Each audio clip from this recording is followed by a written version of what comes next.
As the by-election hots up in Wigan, to be specific in Makerfield, I asked the question, if Burnham comes in, does that mean that Starmer goes out? Welcome to Lembit Öpik Live. This is all wrong. I shouldn't be up here. I should be back in school on the other side of the ocean. Yet you all come to us young people for hope. How dare you! Boring. You gotta work. Don't tell us what we're gonna feel. We're trying to solve a problem. Don't tell us what we're gonna feel. I'm not telling you. Because you're in no position to dictate that. That's exactly what you're doing. You're in no position to dictate what we're gonna feel.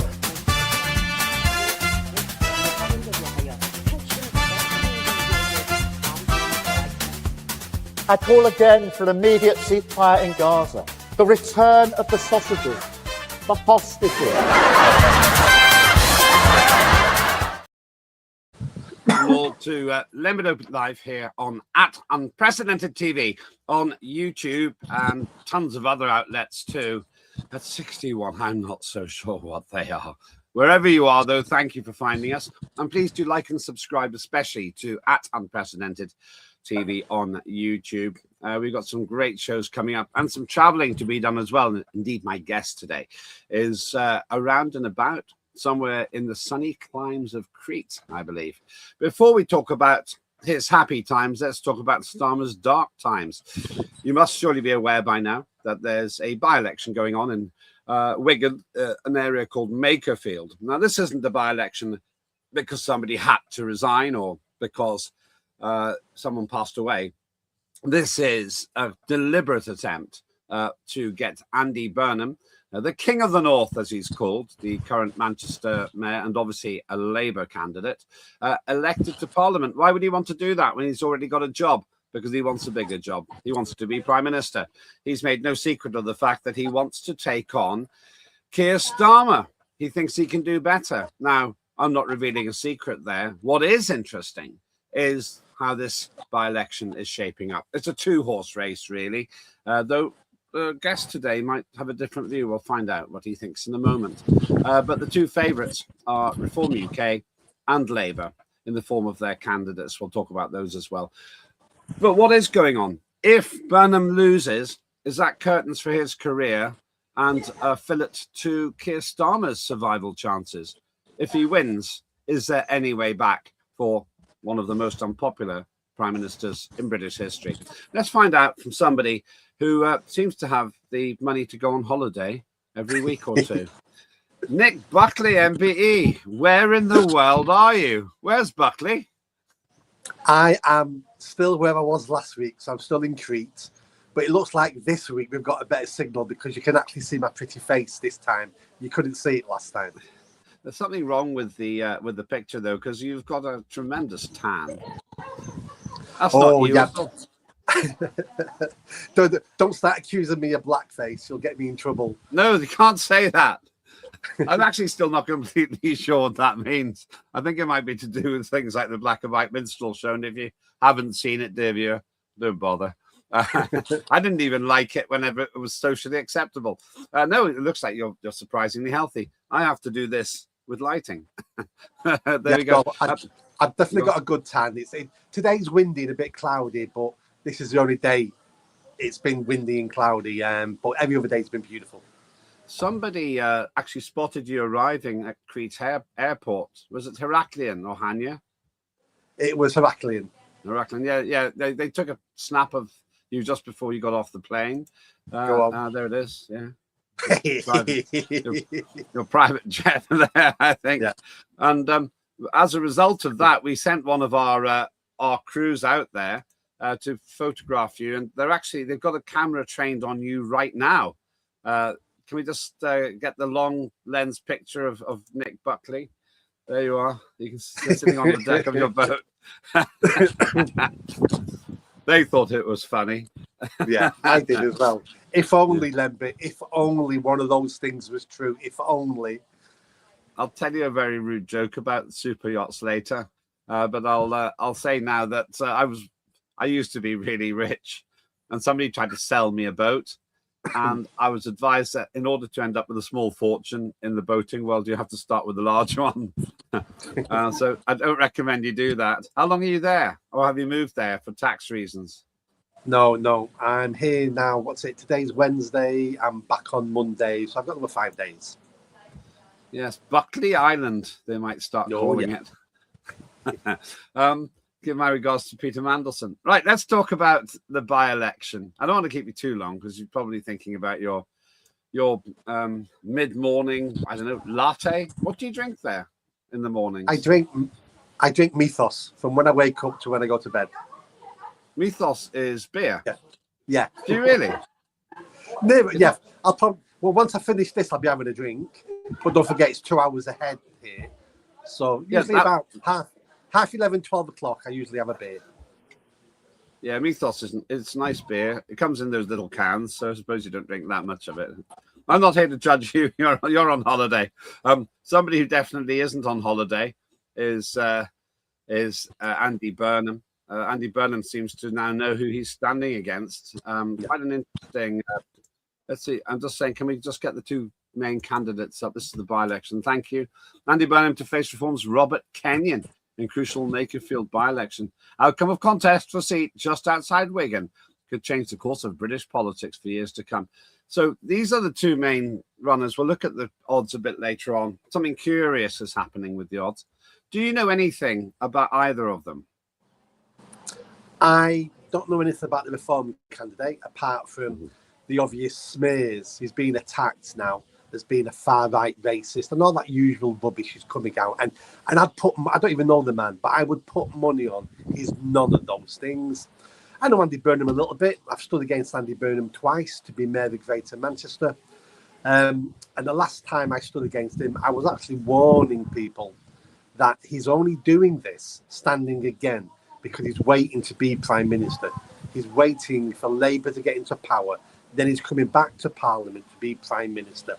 And I was warning everybody and nobody would believe me. And he denied it and kept saying, I'm going to do a full term and there's no point going back to Parliament. Parliament is a busted flush now. The power is in the regions. And I'm looking at him going, you're just lying all the time. And I've been proven right because this is the second by-election he's standing in now, or trying to stand in the last couple of months. You're just bitter because you've finally discovered, and you've lost both times you stood against Andy Burnham, you finally discovered that you're not going to get to be Mayor of Manchester by focusing on the expat vote in Crete. That's why you keep losing. Well, you're not going to win by focusing on the expats in Crete, but you will if you start aiming at the alcoholics in the UK. That's why I've started talking about beer early in the morning. That's my new vote. Okay, I'm not sure. You've probably just committed a thought crime of some sort.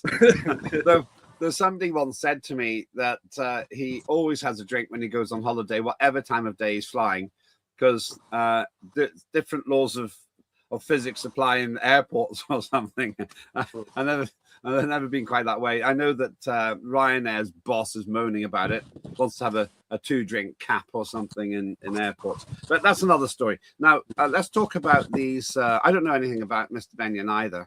I think I've heard his name before, but the smears have started. Here's one. Reformer billing Kenyon, a plumber, an army reservist who contested the seat just outside Wigan in the 2024 general election as a local champion, taking on a professional politician who is using the seat for his own advantage. Kenyon, however, faced immediate scrutiny of his social media activity. Deleted posts on X show he appeared to cast doubt on the efficacy of a vaccine, interacted with a Dutch far-right influencer, and praised Donald Trump. The Conservatives also asked why Kenyon's account had been suspended. Let's look at those three things. I was a victim of the vaccines. So if he's casting doubt on it, I can't see why that's a bad thing. The Dutch far-right influencer is probably the one who's banned from going to Tommy Robinson's march. And I interpret that as the authoritarian reach of the dead hand of Keir Starmer. And as for Trump, he did win an election in America. Is that the best the Guardian can do? That's the best they can do. And you wonder why, when people are standing for election, you wonder why now they start deleting their social media accounts. It's because it's called, I forgot what it's called now, something like archaeology social media. People go through your social media now for decades and decades of posts to find anything you may have said that they can go, look, he's a Nazi. Is this, is a Holocaust denier, is that, it's absolutely disgraceful. But again, it doesn't work anymore now. I don't care anymore now what anyone tells me about someone's social media account, because we've had enough of it. People are entitled to their opinions, and people are entitled to have conversations nobody else wants to have, and they're entitled to do that. But this is just desperate from The Guardian. It's just desperation. You yourself are being smeared, by the way, Nick. You won't be aware of it because it's happening while we're talking. Lembit says, good morning, Lembit and Nick. And very pointedly says, Lembit, I'm having a veggie smoothie. Lettuce, cabbage, I think you meant cabbage, carrot, apple, hemp seeds, which apparently, in response to a question from Autumn Sunlight, is homemade. That's Ultimate Sunlight emphasizes this is smearing at its worst of you. Super healthy then. Yeah. But Coleman's ruins it all by saying I eat junk too. Your beer comment has caused some kind of a health freak out between Coleman's and Autumn Sunlight, and something about never used hemp seeds. So that's going in a dangerous direction. I'm surprised they haven't banned hemp seeds because they might be too good for you. Colin says 16 quid off eBay for a kilo. Lasts about 3 months for the hemp seeds. Anyway, and back to the election. I'm just doing this because we get so many comments. If I don't do them as we go along, I'll lose it. Dave Toby 4444 says Restore Britain is going to take it.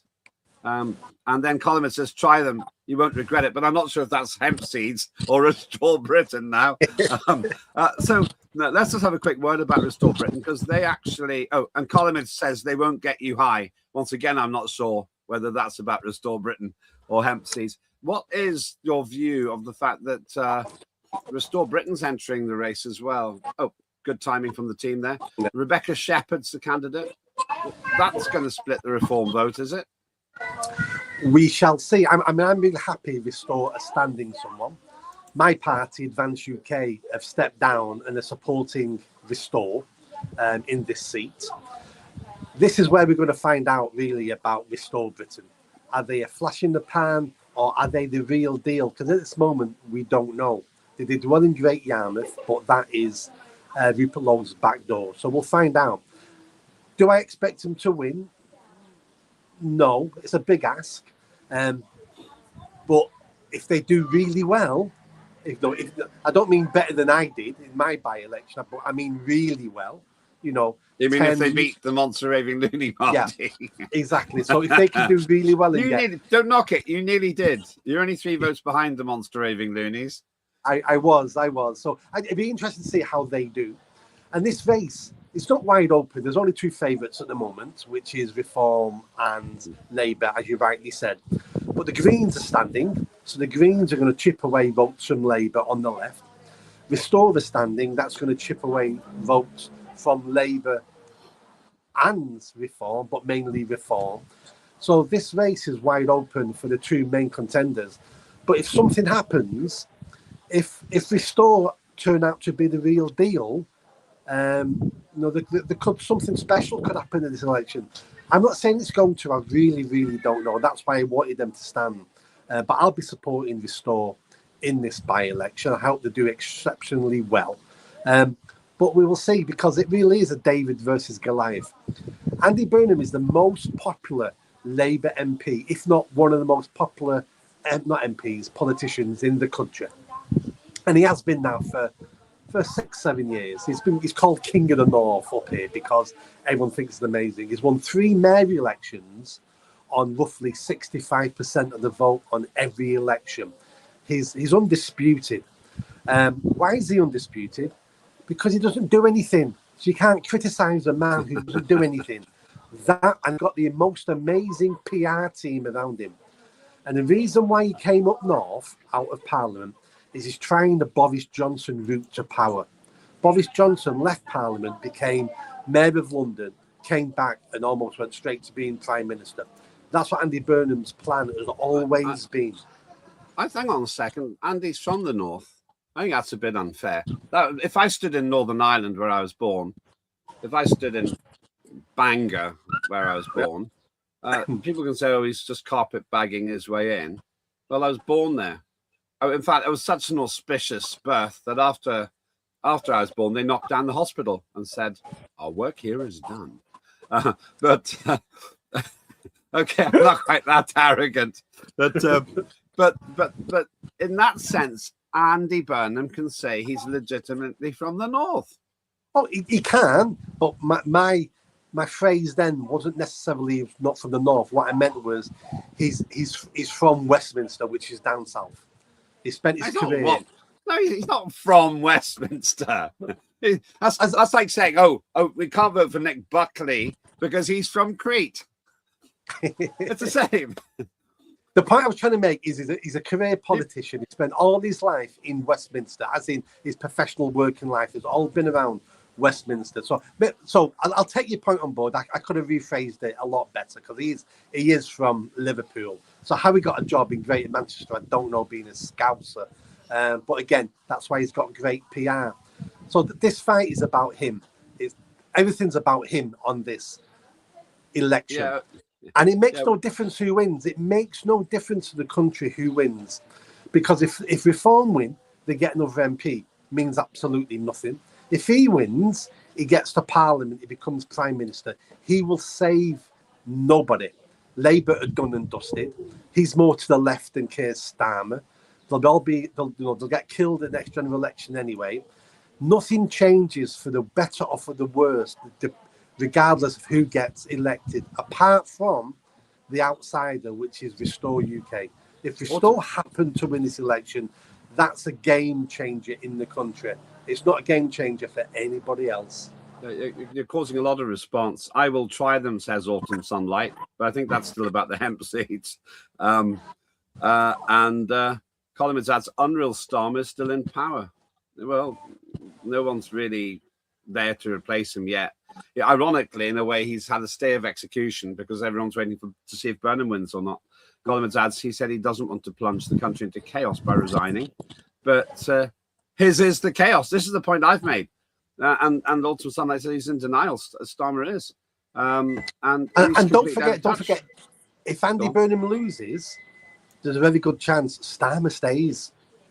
If Andy Burnham loses, he can use that by saying, look, it doesn't matter who leads this party. Look, even Andy Burnham, King of the North, can't get elected in the North, in Wigan, where he's represented for decades. You're better off sticking with me. He will use it to his benefit, and Starmer will probably not even leave. Well, let's. You mentioned the Greens. Actually, I think we should have a quick think about them. Now, the Greens, who clearly aren't going to form a majority after the next election. I don't think I'm revealing any great political insights by saying that. They are nevertheless a problem for the only people they might get into government with, and that's the Labour Party. Greens split over how hard to challenge Burnham in Makerfield by-election. Some in party fear all-out campaign could boost Reform's chances, but others say stop Greens, stop help Labour. It's the age-old argument. David Poulton, that's what he was born called, I think, in the middle. Zach Polanski ran a very cynical campaign, in my view, the one that used to in Bolton and Denton by-election, which they weirdly won. What do you think the Greens are likely to do? I'm not going to ask you what they should do because neither you nor I are in the Green Party nor ever have been. Do you think they should make it easier for Burnham so that Burnham remembers and says later on, well, you can come and sit with us? No, because politics doesn't work like that. If there is a coalition government after the next election, it won't be done because we're friends. It'll be done because we need each other and I need your vote. So stand. If you're in a political party, then you have to stand. Political parties are designed to stand in elections, not to do other people favours. So if the Greens want to be taken seriously, which they never should be, but let's pretend they are, they'll have to stand because that'll do them well across the country. other people can see him and go, oh, they're standing there. They may have stopped Andy Burnham winning. Isn't that great of the Greens? Because we hate Andy Burnham because he's a Blairite, he's a this, he's Labour Party. Labour Party are not left wing anymore now. He doesn't talk about Gaza enough. He flip-flop. So if they can destroy Andy Burnham, they get more votes in the long term for that. And they have to stand. They're going to have a different strategy in this election. I don't know Makerfield really well. So I'm guessing it's not going to be a high Muslim immigrant population there. But there will be left-wing Labour voters there. So they may have to change their tack to go after the woke left-wingers as opposed to the Muslim vote. But I'm sure they've looked into that, and I'm sure they'll change their strategy accordingly. But should they, essentially, be... okay, let me ask you a different question. Election strategist. Let's say Zach Polanski, David Poulton, says, all right, Nick Buckley, you're working class. You know, you've got your finger on the northern button. You're the Prince of the North. What should we do? Should we help Burnham or hinder him? What would be your advice? If I was a member of the Green Party, no, independent strategist. Now you're advising Zach Polanski about his strategy for the next 3 years up to the next election. I would say to them, stand, throw everything at it, because the last person the Green Party won as Prime Minister at the next general election is Andy Burnham. He comes across as a decent guy, competent. He's got great PR. He can speak to the camera. You know, many people like him. I've got family members who voted for him rather than me. But, you know, that's their right. But they said, we like Andy Burnham. Yes. You've got their names, I take it, in a little book.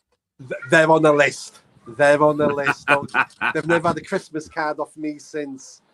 So I would tell them to stand. They have to, for the benefit of the Green Party, the general election, you've got to destroy Andy Burnham now, because he will keep more votes in Labour than any other Labour politician. So get rid of him, and you will attract more Labour votes at the next general election. So, yeah, I would tell them to stand. All right, let's talk about the Conservatives. Nobody else is at the moment. Yes. Kemi Badenoch refuses to stand aside for Reform UK Makerfield by-election. I will do no deals, she announces. Cheating backs Burnham in by-elections. That's a really odd thing, that, but forget about that for a minute. Why would she stand that aside? I don't see any reason. Why would Badenoch say, oh, I'm not going to stand aside? This is GB News, which most people will accept as a voice for Reform UK, putting a spin on it. I mean, it's a silly question. I wouldn't have even thought about asking Badenoch if the Tories are going to put a candidate up or not. If she did step down at the end of her, and it'd be potentially the end of the Conservative Party are clinging on by their fingernails for relevance. And if they stepped down and said, do you know what, you might as well just vote for Tory 2.0, vote for our new party, our new sidearm called Reform UK, then across the country, people in every election would stop voting Tory and start voting Reform UK. It makes no sense for the Tories to stand down. Reform are their number one competition. They have to stand. They have to do as well as they possibly can do if they want any relevance and if they want to survive. So I agree completely what you just said. It'll be interesting. Well, Carlin agrees with you, by the way, I think about your earlier point. Says Kemi is a total waste of space. I don't think Kemi is a waste of space. I think she's quite good, and I think she's improved. Mudge's investments is coming. None of them can fix the issues, the financial and birth rate problems. It's interesting. There's a real problem in that sense, yes. So Badenoch, she's not going to start down. I honestly think it's a bit of an empty question to ask her if she would. Now, let's look at the big picture then. There's a lot at stake here, and senior figures in Blue Labour turn on Burnham over Brexit. This is the thing. Now, I feel that there's a kind of civil war going on here. Maurice Glassman, founder of the influential Blue Labour movement, has offered his backing to Home Secretary Shabana Mahmood as the party's next leader. So they now seem to be trying, this Blue Labour lot, which I don't know much about, now seem to be talking down Burnham in order to try and keep him out of the race. Interesting. Well, yeah, last September, so about 8 months ago is that, Andy Burnham is on record speaking to a newspaper or an interview, an article or something, saying, We need to rejoin the EU. Our future is with the EU. We need to rejoin the EU. And now he's standing in a seat that voted something like 65% for Brexit. So he's having to change his mind. Now, knowing Andy Burnham the way I do, this will be an honest, heartfelt change he's come to. He's not changing his mind for political benefits. I think he's had a road to Damascus conversion that he suddenly now goes, oh no, we have to respect the voter. Or he's just saying what people want to hear because he's standing in the election. He's also backtracked on other stuff this last week as well. Last year, he actually said if he's prime minister, he's going to borrow 30-40 billion and spend it in the public sector to improve growth. He's now said he's not doing that anymore now. He's been criticising Rachel Reeves for a year. He's now said he's keeping Rachel Reeves' targets and strategy. He's saying whatever he thinks will get him extra votes.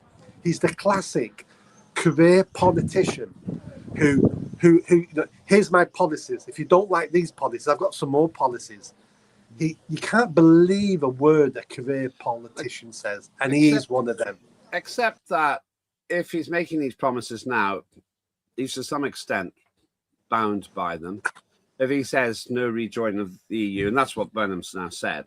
Yeah. And notice how everyone's hanging on every word that Burnham says, because I think he's the favourite to take over from Starmer, but we'll talk about that in a minute.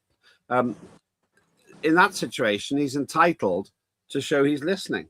You could say, well, okay, I've said that in the past. That was then, this is now. Wes Streeting going on and on and on about how catastrophic Brexit is makes me realise that sounds stupid. You could just be honest and say that. But it wouldn't be honest. Ever since the referendum, he's wanted to rejoin the EU. He wants the EU. This is just plain politics. Now, the sneaky bit is Wes Streeting. Wes Streeting played a blinder with this topic, because for Wes Streeting, talking about rejoining the EU doesn't go down well in the country, but the country won't be voting for the next prime minister. It'll be the Labour Party. Yeah. And many in the Labour Party want to rejoin the EU. He also knows by raising it now, Andy Burnham has to answer this question. And there'll be people across the country, especially in Makerfield, who are going, oh, Andy Burnham's a pro-EU and Labour's pro-EU. Andy Burnham, Wes Streeting played a blinder on this to damage Andy Burnham. A few comments coming in again. Column's elites have sold us out, and the MPs are taking the handouts. Mudgers investments. I'm curious about Mudgers. I want to know more about you. Seems like an attempted global consolidation of oligarchs. Gone wrong, Holmes. Adding, I can't be a nationalist as I don't own any UK land. And I can't be a globalist because I'm not a property investor. So I'm in purgatory. It's a good place to be, perhaps. You're free. You're not a mortgage slave, potentially. Column's problem is these that are coming in are not producing anything, nor will they ever. Whole different debate there. Just before we go away from the Trabanama mood point, it does seem to me that she's keeping her cards close to her chest. I'm not quite sure why the picture's illustrated by Lindsay Hoyle, the Speaker of the House there, but she could be one of the best beneficiaries because she's kept her powder dry. She has. Yeah, complicated. She's a complicated figure. So I'm not sure how that would play out. Yeah. That'd be a discussion for another day. That'd be a long discussion. Okay, that's fine. Then let's just one more question just about Burnham. How should he be dealing with the Greens? Should he be offering it something in the other direction? No, Andy Burnham has to ignore the Greens completely, because the Greens are a minority party there. Every time he mentions them, which he hasn't done, but if he did mention the Greens, all he's done is give him free publicity. So he needs to ignore the Greens. Just like in my by-election, Reform UK completely ignored me standing. And that made sense. Why mention your competitor when you're the big boy? So he should do that with the Greens.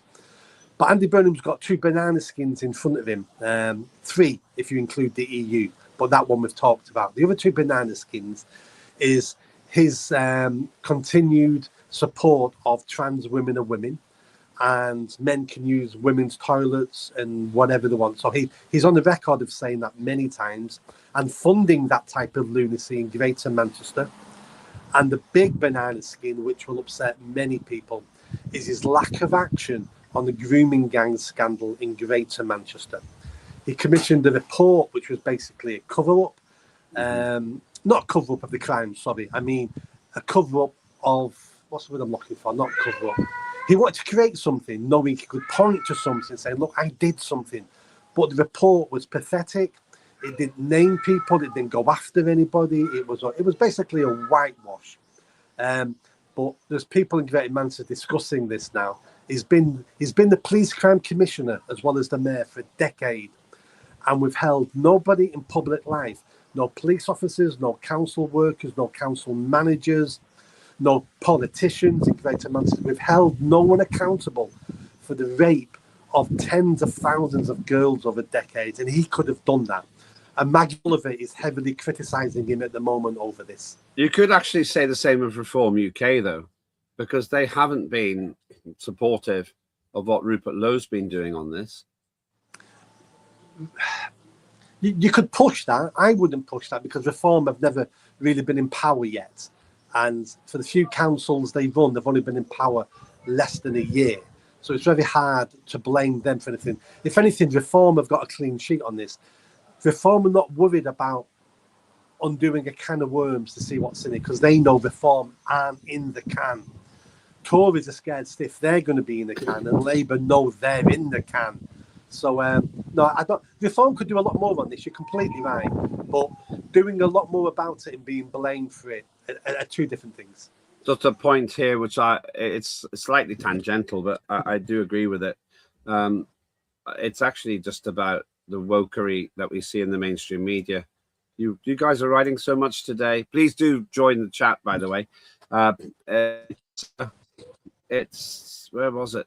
Oh yes, it's all this is about woke agendas. It's all implanted into regular programming like soaps and Gogglebox, etc. I've discovered now that, thanks to a friend of mine who highlighted that the Oscars, you can't win an Oscar unless you fulfill a list of woke things about DEI and certain underrepresented groups and this kind of thing. And I have to say, I find this really disturbing because... And that's exactly why the new Christopher Nolan film, The Odyssey, that's why he's cast a trans woman as Achilles or someone. He's cast Helen of Troy as a black woman. He's done all this wokery because he's hoping to get an Oscar. Because he'll be the only person who's fulfilled the checklist, basically. Right, well, that's a bit of an aside, but let's look at the odds. We're nearly out of time, actually. If we can get the odds up. Thank you. Here we are. This is from Odds Checker. The slightly strange, the odds have changed. Labour are 4-7 on. Reform's 2-1 against. Now, those odds have slipped for Reform and improved for Labour. But look here, Restore Britain on 9-1. Yeah. They're doing rather well. Nobody else is in the game at all. Restore Britain is on 9-1, Rupert Lowe's team, which would suggest that they're doing the right thing in standing. And it would suggest that Ben Habib is being smart by not standing and backing Rupert Lowe. I've always thought, I'm in neither Restore nor Advance UK, but I've always thought those two together would be quite a good alliance because Ben Habib has organisation, he's not desperate to be Prime Minister, and Rupert Lowe has got some charisma. What do you think of those odds? I think those odds are great. Buckley's odds don't always portray with the amount of votes you're going to get because they're based on people putting bets. But I'd be very happy as Restore less than a week in and you're already 9-1. I'd be very happy. And the difference between Restore in this election and me in the other by-election is Restore have already got a ground game now. They just elected 9 councillors, put a big campaign together. They know what they're doing. When I stood in our by-election for Advance UK, it was the first one we'd ever stood in. You know, we were learning as we went. I'm not criticising the people in Advance. You know, you can't jump straight into somebody you've never done it before. But Restore are better placed in this election than we were in Gorton and Denton. My fingers are really crossed for them. I just hope they do exceptionally well. And in my dreams, they win. But I really hope dreams can come true. So I'm going to make a prediction. If we can get you predicted it. Thanks. Andy Burnham to face Reform's Robert Kenyon. One of those two could be the next MP for for Makerfield. And if it's not, then yeah, thank you. It's this woman. One of those three is going to be the next member of Parliament there: Rebecca Shepherd, or Andy Burnham, or Robert Kenyon. I think it's fair to say, and that's my prediction. What do you think? I agree. The first two are the favourites. Rebecca's still an outsider, but we've got another 4 weeks to go. Anything can happen. Keep an eye on this. This is interesting on so many levels, because at one level you can stop the next Prime Minister ever being Prime Minister. You can destroy Labour's #1 politician in the country. Reform can show the country, if they win, look, we can win against the #1 Labour politician. We're going to destroy him at the general election. Restore can show people, look at us. You know, we've either won it, which will be amazing, or we didn't win, but we got 10,000 votes and we're nobody. Look at us. And the Greens could even go, look, we stopped Andy Burnham becoming Prime Minister. There's a win for all these parties on different levels. It's going to be 5D chess. This is. Second last point. There's a lot of chat from Autumn Sunlight, Carl Mids, Mudgers Investments about not having TVs and tending to be addicted to YouTube. As long as you're addicted to unprecedented TV on YouTube, that's absolutely fine. You don't need a TV license to watch that. But I put it to you, and my team put it to you, that you're a questionable commentator talking about the working class because you're on that. I can see you there moving about on the third deck. You can, but I'm working class, even though I own a yacht, but it's my accent. You're not telling me I'm not working class with a common accent like this. You sound like Peter Mandelson. I'm working class. I remember one time I was running a press office for the British Association for the Advances of Science, and a journalist from The Guardian was standing there with a glass of champagne going, someone else, I'm working class. I never forgot that. That was almost 40 years ago. Yeah. It was 40 years ago, actually. Actually, we have got a spy on that boat, and he has actually sent me a picture of your lunch. He's actually gone to your fridge in the kitchen, and he's got a picture of your lunch. There it is. Oh, that is my fridge. Mythos. Yeah, that'll get you going anyway. That's the first 24 cans. But what will you do for dinner? I'll probably move on to the ouzo. Just the very thought of it makes me feel queasy. Ouzo's fine, but it's too much for me. Yeah, too much for me. Where can we get more of you? Find me on my main channels are Facebook, Twitter, and YouTube. All the same handle at Nick Buckley MBE. All one word. Daily videos, daily commentary, lots of politics, lots of breaking news. Is it Nick Buckley MBE at gr.com? That's Greece. Oh, at Greece.com. No, because I was going to get that domain, but I spend a day here. I could be in Monte Carlo tomorrow. That I'm thinking of Cannes, and I'm going to Dubai. So it makes it wouldn't work. It wouldn't work. maybe the beer. They're just loving the beer. Okay, that's enough of the beer. Thanks, everybody. You'll make everyone else feel sick too. Thank you so much. We'll see if Nick Buckley's predictions are right. My view is it's down to three parties, and in order according to the odds. The most likely winner is the Labour Party. Second is Reform UK, but they're very close, those two. And a distant third, but third all the same, is Restore Britain, and their arrival into this race could in itself make quite a big difference. One of those three will be the next next member of Parliament for Makerfield. If it's Restore Britain, that will be a huge blow to Reform. If it's Labour, that won't wreck Reform, but it will wreck Keir Starmer. And if it's Reform, I think that wrecks Labour. We are running a general election before our very eyes in a single constituency in Makerfield. They've got a huge responsibility. No wonder some people have run to the hills or flown to Crete. You have been very lively today. Thanks for getting involved in the chat. And do please like and subscribe at Unprecedented TV on YouTube. The more of you watch, the more we can do in order to try to, well, share our views and the facts. I'm Lembit Öpik. Big thanks to the team, but more than anything, big thanks to Nick, Buckley, MBE, and to yourselves for having the courage to think for yourself. That's all you have to do to get the most out of Unprecedented TV.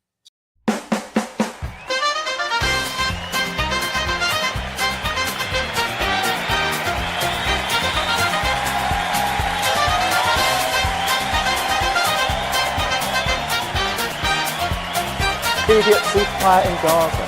The return of the sausages.